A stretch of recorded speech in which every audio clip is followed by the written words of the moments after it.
আপনার উপর যে কোনো কেস বা মামলা হোক, মামলার একটা গুরুত্বপূর্ণ দিক আজকে আপনাদের সামনে আলোচনা করব। শুধু গুরুত্বপূর্ণ না, ভয়ঙ্কর দিক। এটা কোথাও কোনো রকম মামলা হলো কোর্টে বা থানাতে, মামলা প্রসিডিং মানে মামলা শুরু হয়ে যাওয়ার পর বা কেস শুরু হয়ে যাওয়ার পর কোর্ট থেকে আপনাকে সমন ডাকে, মানে আপনার বিরুদ্ধে কোনো মামলা হয়েছে, আপনাকে সমন দিয়ে ডাকলো যে কোর্টের সামনে হাজিরা হতে হবে। আপনি গেলেন না, তারপরে আপনার উপর ওয়ারেন্ট হবে।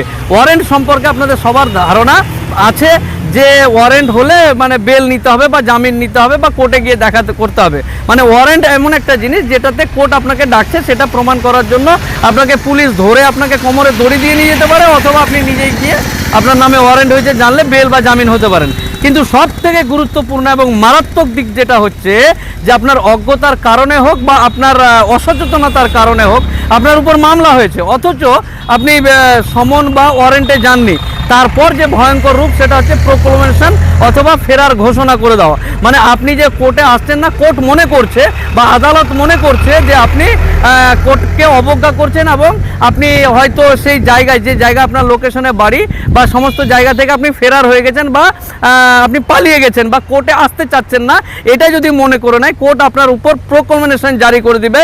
আপনার বাড়ির সামনে গিয়ে বাড়ির দরজাতে বা বাড়ির যে পোর্শনটা দেখা যায় সেই জায়গাতে একটা ঘোষণাপত্র টাঙিয়ে দিবে যে কোর্টের পক্ষ থেকে এই ব্যক্তিটার উপর মামলা আছে, অথচ ইনি আসছেন না, আমি প্রোক্লেমেশন ঘোষণা করছি। সেটা এক কথায় ওই আগের দিনে যেরকম ঢোল পিটতো রাজাদের আমলে, যে কোনো ঘোষণা করার জন্য ঢোল পিটে দিত, এখন বর্তমান দিনে ওই টিন পিটে, ঠিক এই ধরনের ঘোষণা একটা হয়ে যাবে। এই ঘোষণা 30 দিনের মধ্যে যদি আপনি না যান তাহলে অ্যাটাচমেন্ট অফ প্রপার্টি আপনার করে নিতে পারে বা বাড়ি দখল করে নিতে পারে, আপনার সম্পত্তি দখল করে নিতে পারে, সেটা মুভেবল হোক বা ইমুভেবল হোক, আপনার গাড়ি বাড়ি যে কোনো কিছু দখল করে নিতে পারে কোর্ট যদি মনে করে। কারণ এটা 30 দিন মাত্র সময় থাকে। প্রোক্লেমেশন আপনার উপর যদি কোনো প্রোক্লেমেশন বা আপনার বাড়িতে এসে যদি কোনো রকম মানে আপনার ঘোষণাপত্র টাঙিয়ে দেয় বা আপনার এলাকাতে ঘোষণাপত্র টাঙিয়ে দেয়, তখন কিন্তু তার 30 দিনের মধ্যে আপনাকে কোর্টে হাজিরা হয়ে বলতে হবে বা কোর্টের যা প্রসিডিওর আছে সেটা মানতে হবে।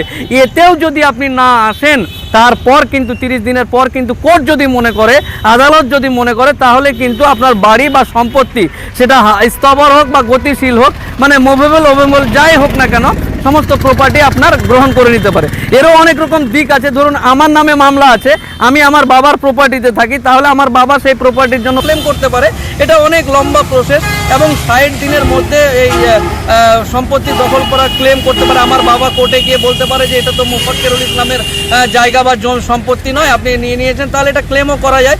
এই সামগ্রিক ব্যাপার, মূল এবং মুদ্রা কথা হলো এই, সচেতন থেকে আপনার উপর যদি কোনো মামলা হয় তাহলে মামলায় আদালতে সমনে ওয়ারেন্টে গিয়ে বা জামিনে গিয়ে, জামিন নিয়ে গিয়ে কোর্টের কাছে আদালতে, জামিনের অনেকগুলো দিক আছে। আপনি অজ্ঞতা বা অসচেতনতা করবেন না বা আরও কারো কথাতে দেখে নিচ্ছিতে থাকবেন না। আপনার উপর মামলা হলে আদালতে আইনজীবী বা অ্যাডভোকেট সাহেবদের সাথে যোগাযোগ করে কোর্টের বা আদালতের বিশেষ যে প্রসিডিওর আছে সেটা মেনটেন করবেন। ভালো থাকুন, সুস্থ থাকুন।